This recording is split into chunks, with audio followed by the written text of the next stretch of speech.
समन्ता चक्रवालेषु अत्रा गच्छन्तु देवता सद्धम्मं मुनिराजस् सुनन्तु सग्गमोक्खदं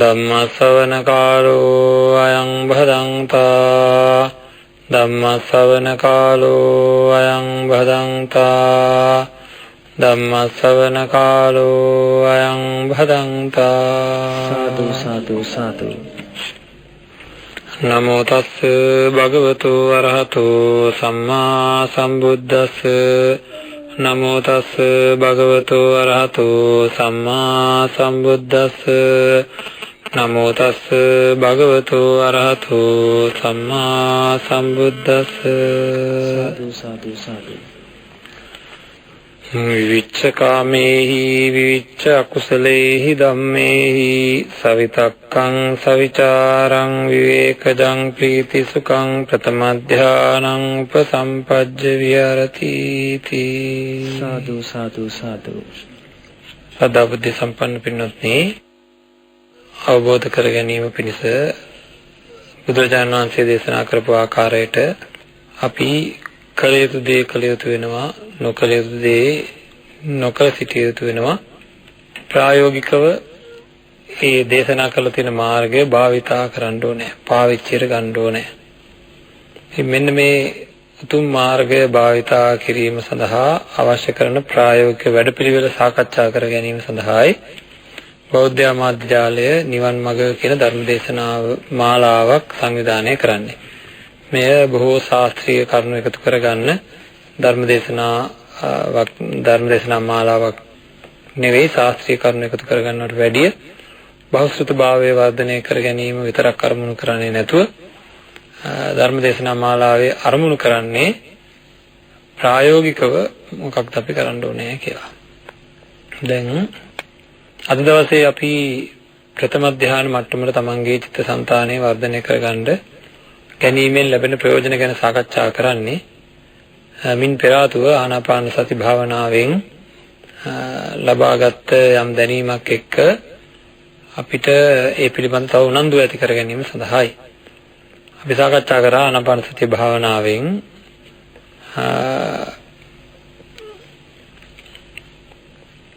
සමත භාවනාවක් විදිහට ඒක විදර්ශනා භාවනාවකුත් බවට පත් වෙන විදිහ කොහොමද කියලා සාකච්ඡා කරා. දැන් අපි බලන්නේ මේ සමත පැත්තෙන් අපිට ලැබෙන ප්‍රයෝජනය මොකක්ද? ඇයි අපි මේවා කරගන්න ඕනේ කියලා තේරුම් ගැනීම, ඒකේ තියෙන වටිනාකම තේරුම් ගැනීමයි. අපිට ජීවිතයක් ලැබුණා. ලැබිච්ච මේ ජීවිතයේ අපි ඔක්කොගේම තියෙන්නේ එක බලාපොරොත්තුවක්. හැමෝගෙම තියෙන එක බලාපොරොත්තුවක්. එහෙම කිව්වම කවුරුත් මාත් එක්ක එකග වෙන්න ලෑස්ති නැහැ. ආම්දුර කොහොමද එහෙම කියන්නේ? එහෙම කියන්න බෑ. අපි ඔක්කොගෙම තියෙන එක බලාපොරොත්තුවක් ඈ. එහෙම වෙන්නේ කොහොමද කියලා. එහෙනම් මම ආයතරයක් කියනවා ඔක්කොගෙම තියෙන එකම බලාපොරොත්තුවක් කියලා. තියෙන එකම බලාපොරොත්තුව තමයි සතුටෙන් ජීවත් වීම.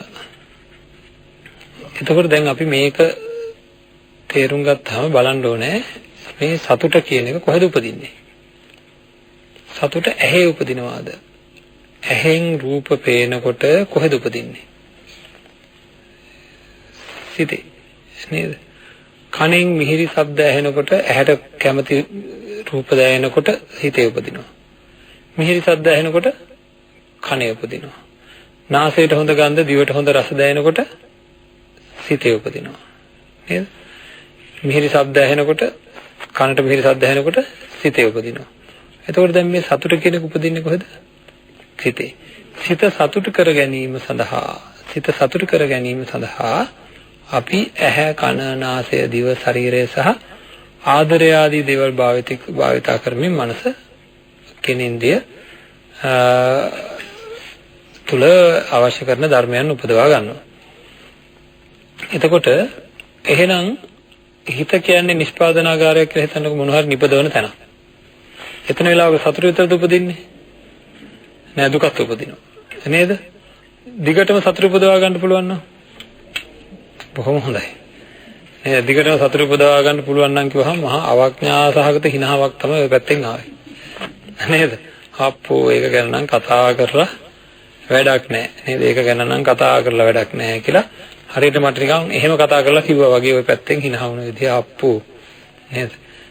එහෙනම් ඔන්න දැන් හිත ගැන අපිට දැන් හොඳට තේරෙනවා එහෙනම්. ඒකේ සතුට උපදවා ගන්න අපි හැදුවට වැඩියෙන් දුක් උපදවන ගතිය තියෙනවා. ඉපදෙන ගතියක් තියෙනවා නේද? ඉතින් මොකද කරන්නේ? දුක් හැදුනහම දුකෙන් ඉන්නවා, සතුට හැදුනහම සතුටෙන් ඉන්නවා.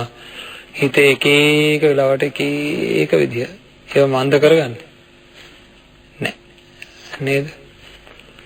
මේක සම්පූර්ණයෙන්ම අනිත් අය මත රඳාපවතින හිතක් බවට පත් වෙලා. කොහොම නමුත් හැමදාමත් කාගේ හරි උදව්වක් ඕනේ මේක සතුට කරගන්න. ඒ විතරක් නෙවෙයි කොහොමද බලන්න අපි සතුටෙන් ජීවත් වෙන්න සතුට හදාගන්න ක්‍රමයක් හදිස්සියම අදහැන්දෑ සතුට හදාගන්න ඕන නම් මම මොකද කරන්න කියලා බලපුවම හොයාගත්තා. මට ලොකු සතුටක් හදාගන්න උවමනා වුණා හිතේ. මම මොකද කරන්න ඕන? ඔන්න අර විවාහ මංගල උත්සව වගේ වෙලාවලදී සතුට හදාගන්න මොකද කරන්නේ? ඒ වගේ වෙලාව බලවම හරි ඒ වෙලාවට ඉතින් නේද සතුට එතන ඒ වගේ තැනකදී සතුට හදාගන්න අපි හදන්නේ මොකද කරන්නේ? කැමති අයට එන්න කියනවා. නේද? එහෙනම් වොන් ඇහැ සතුට කරන්න පුළුවන් ඔක්කොම ලෑස්ති කරනවා වටේට. ලස්සනට සරසනවා. නේද? ලස්සනට ඇඳ ගන්නවා කට්ටිය. කැමති ඔක්කොටම වෙන කියන ඇහැට ඔක්කොම ප්‍රිය දේවල් දකින්න තියෙන්නේ. කනට පේන්නේ නැහැ නේද? ඔක්කොම ගෙනල්ලා සංගීතය ගෙනල්ලා දා ගන්නවා, ශබ්ද ගොඩක් දා ගන්නවා. නාහෙට ඒත් එහෙම ඒ පැත්තම සූඳ කරන්න පුළුවන් ඒවා ගහ ගන්නවා, මල් ගෙනල්ලා තියා ගන්නවා. දිවට පේනව නේද? එහෙනම් වැඩි නේද? හරි. එහෙනම් ඇහැ කන නාසය දිව ශරීරයට අවශ්‍ය කරන කැමැති දේවල් එකතු කරවුවොත් අදහැන්දෑවේ කොහේ හරි තැනක අන්න හිත සතුට කරන්න පුළුවන්. ඉතින් එහෙම කරගෙන ඉන්නකෝ. ඒතර සතුටේ මෙහෙටි හැගෙන්නේ. පත්‍රිකාවක් නැත්තම් කැමති කෑමක් කන්න ගන්නවා. එක දිගට කාගෙන යනවා. දැන් කෑමක් තියෙනවා, දිවක් තියෙනවා, ඔක්කොම තියෙනවා. හැබැයි සතුට ටිකක් වෙලා යද්දි නැති වෙනවා. කැමැතිම කට්ටිය ඇවිල්ලා ඉන්නවා.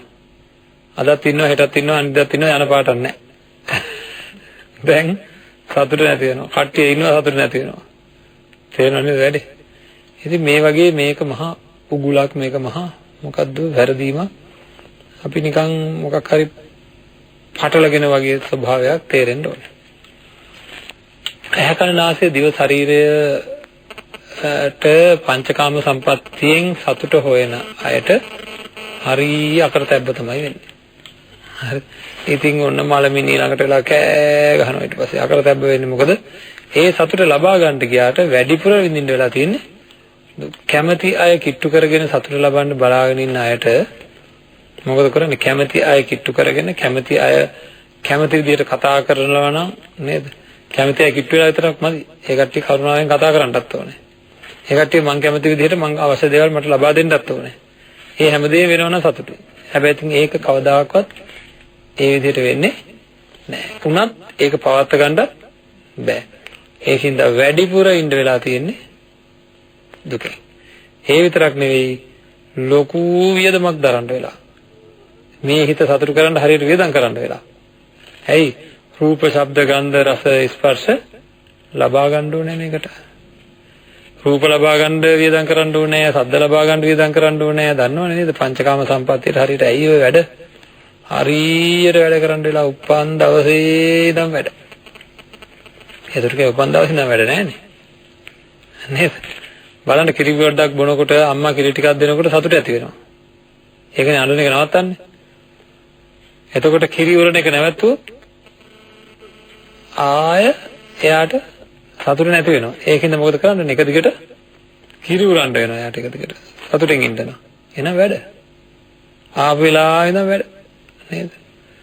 ඉතින් මේ එදා පටන් ගත්ත මේ සතුට ඇති කරගැනීමේ වැඩපිළිවෙල, සතුට ඇති කරගන්න කරන වැඩපිළිවෙල අද දක්වාම හරියට වැඩ. ඒත් ඇති සතුටක් නැහැ. මොකද ඒක ස්ථිර ස්වභාවයක් නැති හින්දා. ඉතින් ඒකින්ද අපි බලන්න ඕනේ ඔය ටික තමයි අපි දන්නේ. ඇහැට කැමති රූප, කනට කැමති ශබ්ද, නාසයට ගන්ධ, දිවට රස, ශරීරයට පහස කියන ඒවා ලැබුණොත් සතුට ඇති වෙනවා කියන එක තමයි අපි දන්නේ. හැබැයි තවත් ක්‍රමයක් තියෙනවා කියලා දන්නේ නැහැ. යම් විදිහකින් අපිට කයෙහි දැනීමේ ස්වභාවයෙන් අයින් වෙන්න පුළුවන්කමක් ලැබුණොත් මොන වගේ තත්ත්වයක් තියෙද? කය දැනෙන්නේ නැතුව බලන්න අපි ගන්න උත්සාහය මොකද්ද කියලා. මේ බලන්න අපිට ලැබිලා තියෙන මහා අනවශ්‍ය වස්තුවක් තමයි මේ කය කියලා කියන්නේ.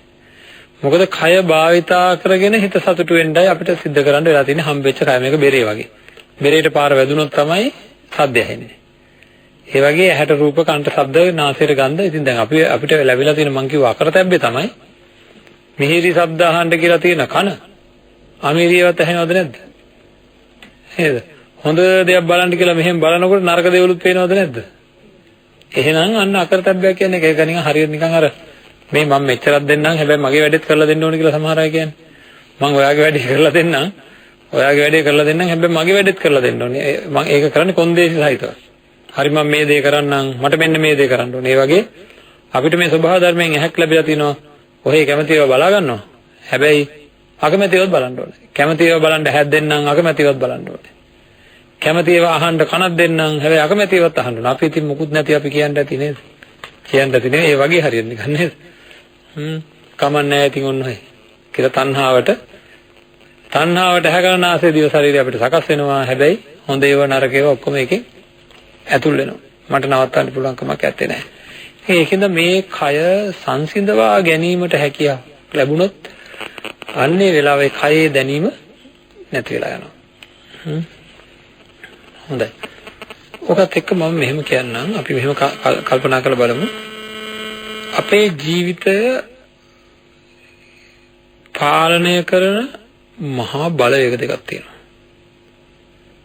හරි? අපි මේ ගෙනියන ජීවිතය පාලනය කරන ලොකු බලවේග දෙකක් තියෙනවා. මොකක්ද ඒ? මාව අභිභවා මගේ හැකියාව අභිභවා මාව පාලනය කරන බලවේග දෙකක් තියෙනවා. ඒ තමයි කය සහ සිත. මේ බලන්න. මේ කය වැඩ කරන්නේ මට ඕන හැටියටද නැත්නම් කයට ඕන හැටියට මට වැඩ කරන්න වෙලා තියෙනවද? කයට ඕන හැටියට මට වැඩ කරන්න වෙලා තියෙන ඇයි? කය බඩගිනි කිව්වොත් කෑම දාන්න ඕනේ නැත්නම් කලක් දාලා වට්ටනවා. නිදිමතයි කිව්වොත් හරහා පෙරලා දාන්න ඕනේ මේක. කසන්න කිව්වොත් නලියන්න කිව්වොත් නලියන්න ඕනේ. කසන්න ඕනේ. නේද? නාවන්න ඕනේ. නාවෙන්නද හිටියොත් මොකද වෙන්නේ? නේද? එහෙනම් කණ්ඩ දෙන්න ඕනේ, බොණ්ඩ දෙන්න ඕනේ, නාවන්න ඕනේ, කසන්න ඕනේ, පිරිසිදු කරන්න ඕනේ, නිදි කරවන්න ඕනේ, බෙහෙත් හේත් කරවන්න ඕනේ. පුදුම වදයක් දෙන්නේ. ඒක එකක්වත් නොකර බෑ. එහෙනම් කයෙන් සැප වේදනා ලබා ගන්න නැත්නම් කයෙන් සැප විඳින්න බලාපොරොත්තු වෙන අපි පුළුවන් තරම් කයට නේද සැප වේදනා ලබා දෙනවා වෙනුවට සන්තෝෂම් දෙන්න වෙලා තියෙන්නේ. නේද? පගාව දෙන්න වෙලා තියෙන්නේ කයට. එහෙනම් පුදුම වදයක් විඳින්න වෙලා තියෙනවා. කය අපිට වැඩි කය කියන දේක අපිට කරන්න සිද්ධ වෙලා. හදිස්සියේ මේ දැන් හරි කිව්වොත් එහෙම ශරීර කෘත්‍යයක් කරන්න ඕනේ කියලා ඉතින් මේ වැඩ ඔක්කොම දාලා යන්න වෙනවා. ඒ තරම් එයා බලවත්. හොඳ අනිත් බලවේගය තමයි හිත. එයාගේ මොකද දන්නේ තත්ත්වය. එයා මොකද ආයේ නේද? උදේම කියනවා මට දුව බලන්න යන්න ඕනේ. යනවා ගිහින් දුව බලනවා කිව්වොත්. යනවා ගිහින් පුතා බලනවා කිව්වොත්. හිත කියන දේ අමාරුවෙන් නමුත් කරන්න වෙනවද නැද්ද? කරේ නැත්තම් මොකද? ඇතුලෙන් ගිනි තියනවා වාගේ. කැමති දේ නොලැබුණොත් ගිනි තියනවා වාගේ. කෑ ගහනවා ළමයි එහෙම කෑ ගහනවා අපිට තේරෙන්නේ නැහැ ඒක. නේද? චොක්ලට් කෑල්ලක් දැකලා දුන්නේ නැත්තම් මොකද වෙන්නේ? ආ ඇතුලේ ගිනි ගන්නවා වගේ. ඉතින් කෑ ගහනවා. කෑ ගහන්න ඉන්න බැරි හින්දා. ඉන්න පුළුවන් නම් කෑ ගහන්නේ නේද? අමාරුද අඬනවා. විලාප තියනවා වගේ අඬනවා. ඒ වගේ කෑ ගහන්නේ මේ හිත ඉල්ලන දේ අපිට දී ගන්න බැරිනොත් ඇතුලෙන් රිදෙනවා. ඇතුලෙන් පිච්චෙනවා වගේ දැනෙනවා. ඉතින් ඒකින්ද මොකද වෙන්නේ? ඔන්න ඒ හිත සංසිඳවන්න අවශ්‍ය කරන දේවල් අපිට දුන්නේ නැත්නම් ඒකෙන් අපිට මහා වේදනාවක් ඇති වෙනවා. ඉතින් ඔය දෙක බේරගෙන ඉන්න එක තමයි උදේ ඉඳන් හැන්ද වෙනකන් කරන්නේ. කයේ අපහසුකම් ඇති වෙන්න වැඩ කටයුතු කරගන්නත් ඕනේ. හිතේ අපහසුකම් නැති වෙන්න වැඩ කටයුතු කරගන්නත් ඕනේ. ඒක ලේසිද? ඕවා කරන්න ගිහිල්ලා ඇති වෙලා තියෙන්නේ කියනවා මම අහගෙන තියෙනවා. මට දැන් ඇති වෙලා තියෙන්නේ. කී දෙනෙක් කියලා තියෙනවද කියන්න බෑ. නොකියපු කෙනෙක් ඉන්නවද? ඇති වෙලා තියෙන්නේ කියලා. ඒත් ගැලවෙන්න බෑ. අන්න ඒ ගැලවෙන්න බැරුව තියෙන අපි ওই බලවේග දෙකෙන් අයින් වෙන්න ඕනේ. ආන්ගේ බලවේග දෙකෙන් අයින් වෙනකොට හරි පුදුම වැඩක් වෙනවා. මේ කය පාවිච්චි කරනවා කියන්නේ හරියට නිකන් ආයම්මා කෙනෙක් හිතුවක්කාර ළමෙක් බලා ගන්නවා වගේ. ආයම්මා කෙනෙක් හිතුවක්කාර ළමෙක් බලා ගන්නකොට මොකද වෙන්නේ? අම්මා නම් ඉතින් ආදරෙන් හින්දා හරි වැහිලා යනවා කියන්නේ. බලා ගන්න එක දැන් මෙතෙන්ට ආවනම් මේවා පෙරලනවා කෑ ගහනවා වඩා ගන්න කියනවා විවෙන් තියන්න කියනවා ආයෙ වඩා ගන්න කියනවා සින්දු කියන්න කියනවා ඔය වගේ මොනවා හරි එකයි වගේ හුඟා දඟලන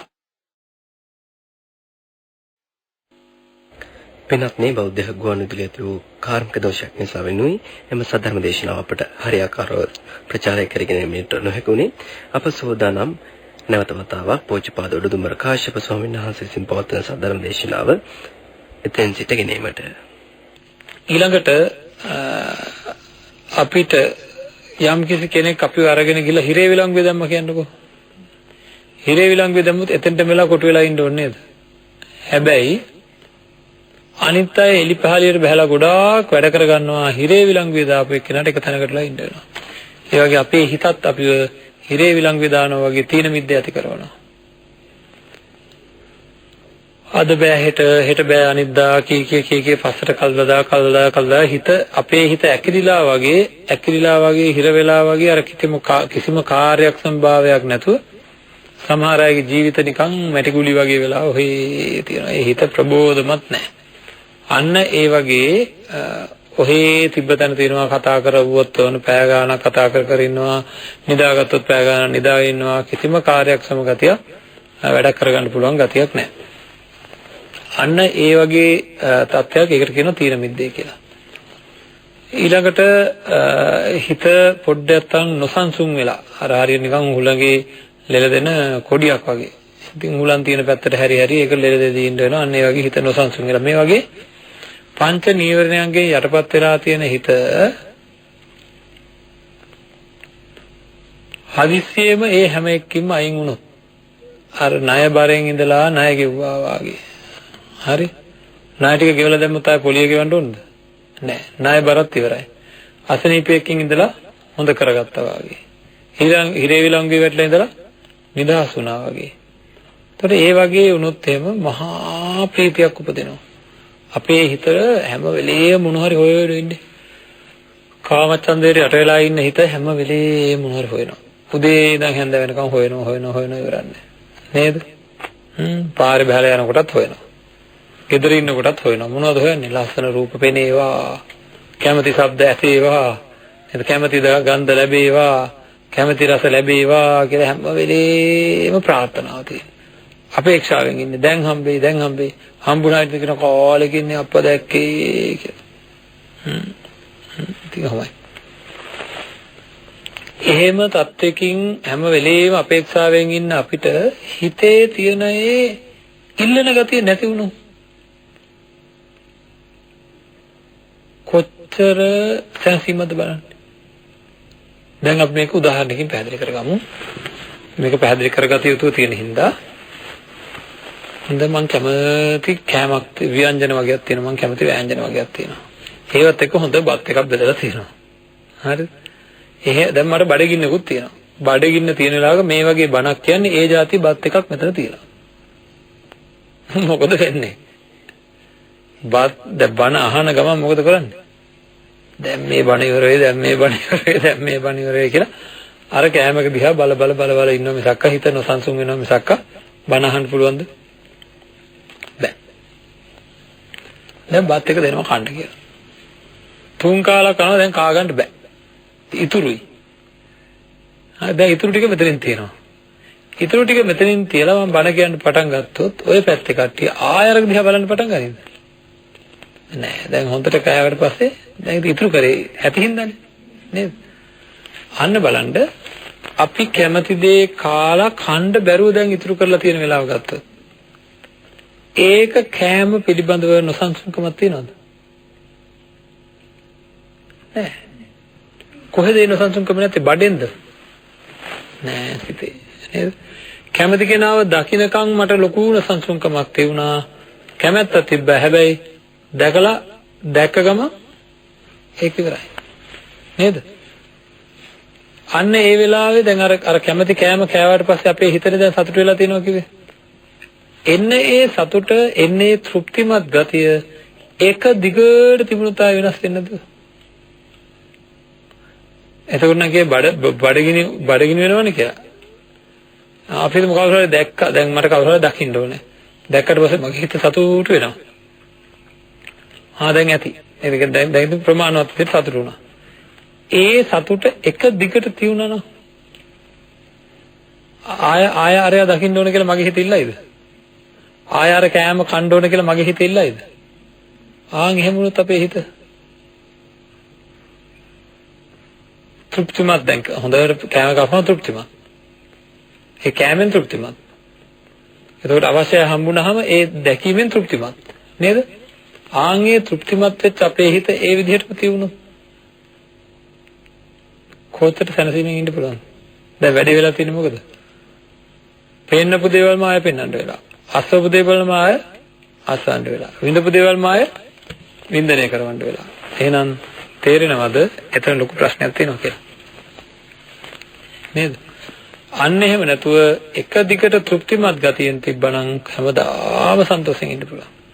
එහෙනම් කාමචන්ද ව්‍යාපාද තීන මිද්ද උද්ධච්ච කුච්ච විචිකිච්ඡා කියන ඒවා සංසිඳනවා කියන්නේ අන්න ඒ වගේ ලොකු සතුටකින් ජීවත් වෙන්න පුළුවන් අවස්ථාවක්. ඒ කියන්නේ හිත මොකුත් ඉල්ලන්නෙත් නෑ, එපා කියන්නෙත් නෑ. දැන් වැඩේ වෙලා තියෙන්නේ හිත ඉවරක් නැතුව ඉල්ලනවා, ඕන නැතිව හම්බුනහම එපා කියනවා. අන්න ඒ වගේ හිතෙන් ලැබෙන එක එක අනකිරීම සහ බලකිරීම නැති වෙලා ගිහිල්ලා කයේ දැනීම නැති වෙලා ගියොත් මොන තරම්නම් සැපයක් එතන තියෙනවද? ඇයි හිතේ තියෙන මේ ඉල්ලන ගතිය නැති වෙනකොට ඒක මහා ප්‍රීතියක් බවට පත් වෙනවා. කයේ තියෙන දැනීම නැති වෙනකොට ඒක මහා සැපයක් බවට පත් වෙනවා. කයේ දැනීම නැතිවීම සැපයක් කියලා ඉවර වෙලා කෙනෙකුට හිතාගන්න අමාරු නම් මම මෙහෙම කියන්නම්. දැන් පොඩ්ඩක්වත් ගැස්සෙන්නේ නැති වාහනයකද යන්න කැමති, නැත්නම් ටිකක් ගැස්සෙන වාහනයකද යන්න කැමති? වැඩිපුර ගැස්සෙන වාහනයක යන්න කැමතිද? කුෂන් පුටුවකද ඉඳ ගන්න කැමති, ලෑලි පුටුවකද ඉඳ ගන්න කැමති? ඇයි ඒ? මොකද්ද පහසුව? පහසුයි කියන මොකද්ද පහසුව? ගැස්සෙන්නේ නැති වාහනයක යනකොට තියෙන පහසුව මොකද්ද? දැනෙන්නේ නේද? දැනෙන්නේ නැහැ. ගොඩාක් සැප තැනක වාඩි වෙනවා කියන අපේ භවන වගේ ඉඳගත්තද කියලාවත් දැනෙන්නේ නැහැ. නේද? එතකොට අර දුරස්ත පාලකයක් ඇයි ටීවී එකට එහෙම නැගිටලා ගියොත් එහෙම හරි අමාරුයි කියලා අපි දැනෙනවනේ. දැනෙන්නේ නැතිවම අරක දාගන්න. කරගෙන පුටුවක් ඇයි? ඒත් එහෙමයි නේද? නැගිටලා කරකලා අනිත් පැත්ත හරව ගන්න ගියාම කරදරින්ද දැනෙන්නේ නැතුවම ඉන්න. දැනෙන කොහේ හරි තැනක පුටුවක් හදලා තියෙනවා කියලා හිතනද මේ පුටුවේ ඉඳගත්තාම ඉඳගත්තද කියලාවත් දැනෙන්නේ නැත්තම් ඒ පුටුව ගොඩාක් මිලාදික වේද නැද්ද? නේද? ඒ ගොඩාක් සපහසු එකක් කියලා අපි කියන්නේ. හොඳයි ඒ පුටුවේ ඉඳගත්තාම ඒ චිත්ත පීඩ දැනෙනවනේ. මොනතරම් සැපට හදපු පුටුවක ඉඳගත්තා චිත්ත පීඩාවල් නම් අඩුවක් වෙන්නේ නැහැ. හොඳයි යම් පුටුවක් තියෙනවා නම් ඉඳගත්තාම කායික පීඩාවක් නැහැ, මානසික පීඩාවක් නැහැ. එහෙම වුණොත් ඒ පුටුව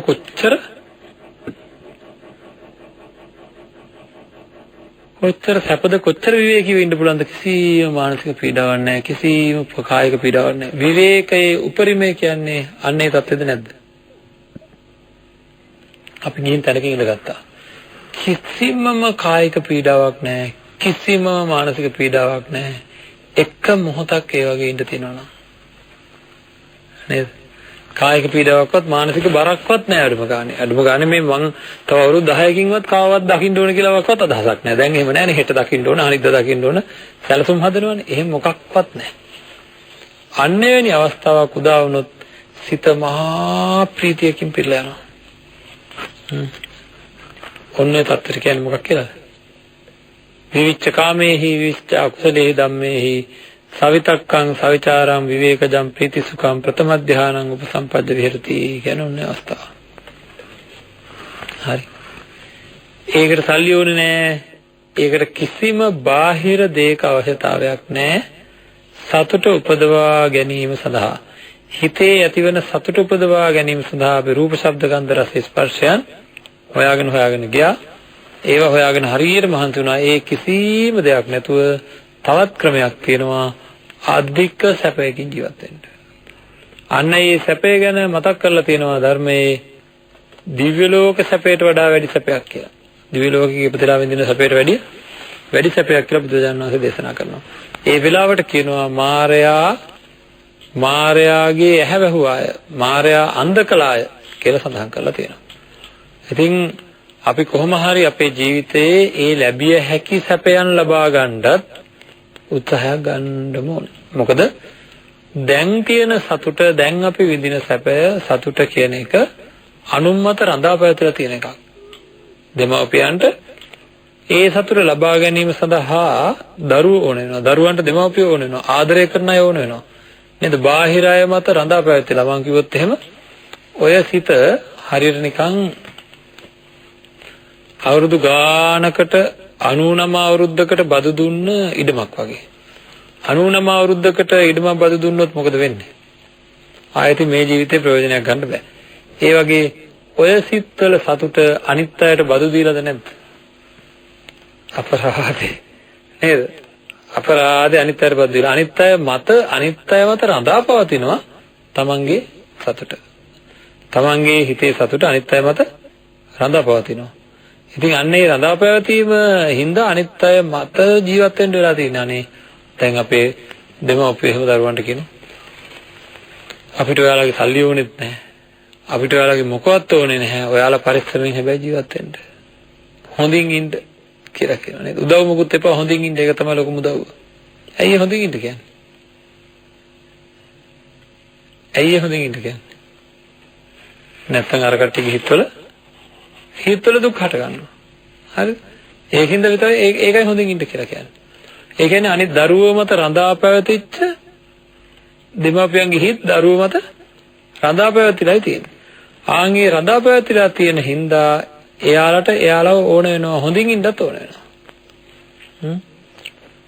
ඉතින් මෙන්න මේකෙන් අත මිදෙන්න හිතෙන් කයෙන් දෙකෙන්ම අත මිදලා කාය පස්සද්ධිය චිත්ත පස්සද්ධිය ඇති කරගත්තාම ඔන්න ඒ කියන සැපේ විඳින්න පුළුවන්කම තියෙනවා. ඉතින් ආනාපාන සතියෙන් අපි කතා කරේ ඔන්න ඔතෙන්ට ලේසියෙන් එන්න පුළුවන් තරම් ආනාපාන සති භාවනාවේ.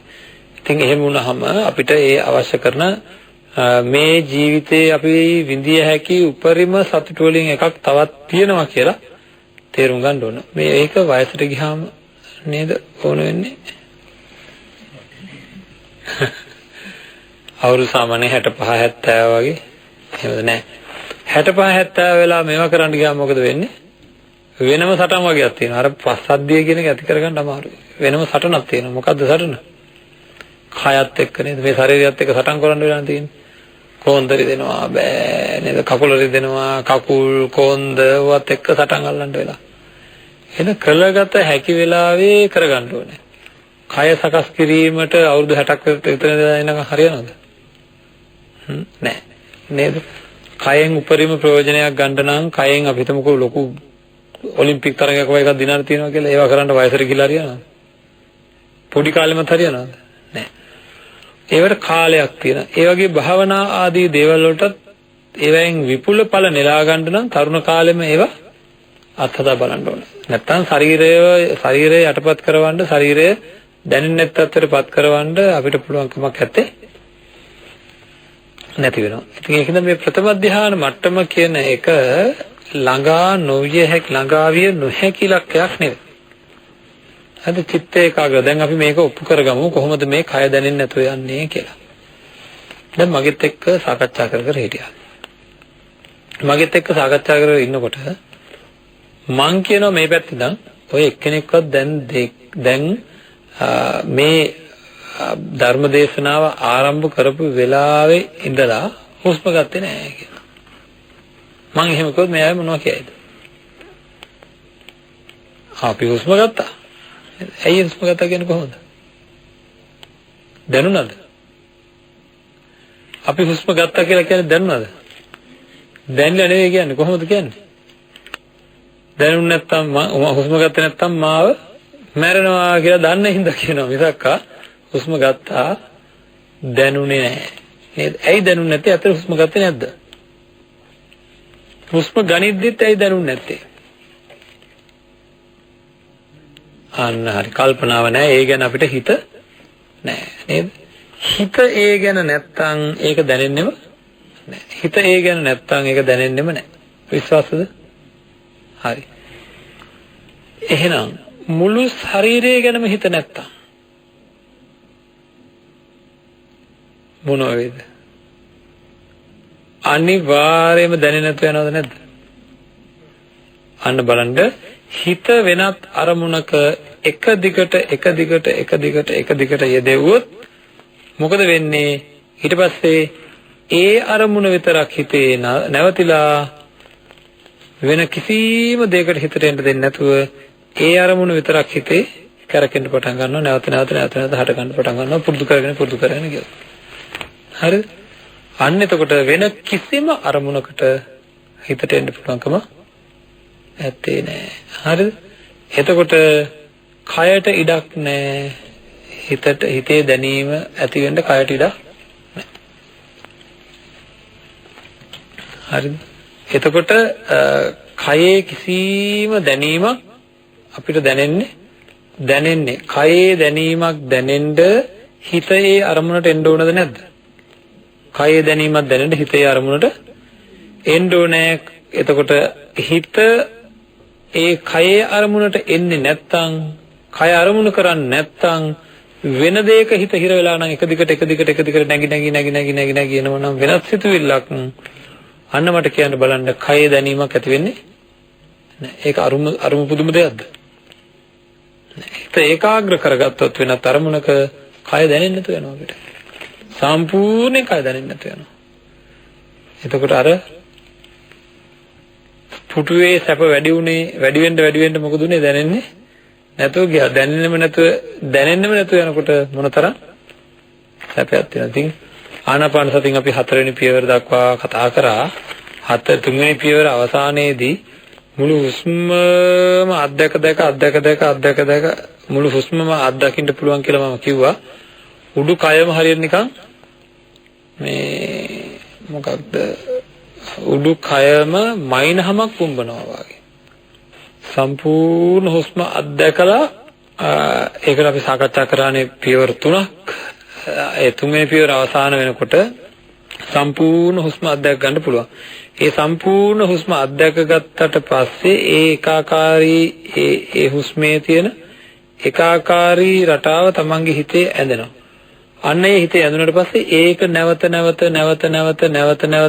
නැවත ඒ හැඟීම, ඒ චේතනාව, ඒ හුස්ම හඳුනා ගැනීමේ ස්වභාවය නැවත යෙදීමෙන් අර සම්පූර්ණ හුස්ම අත්දකින්න කලින් කාලයක් ගියා නම් ඒ කාලයට වැඩිය අඩු කාලයකින් නැවත වරක් අත්දකින්න පුළුවන්. ඊටත් වැඩිය අඩු කාලයකින් ආයසරයක් සම්පූර්ණයෙන් අත්දකින්න පුළුවන්.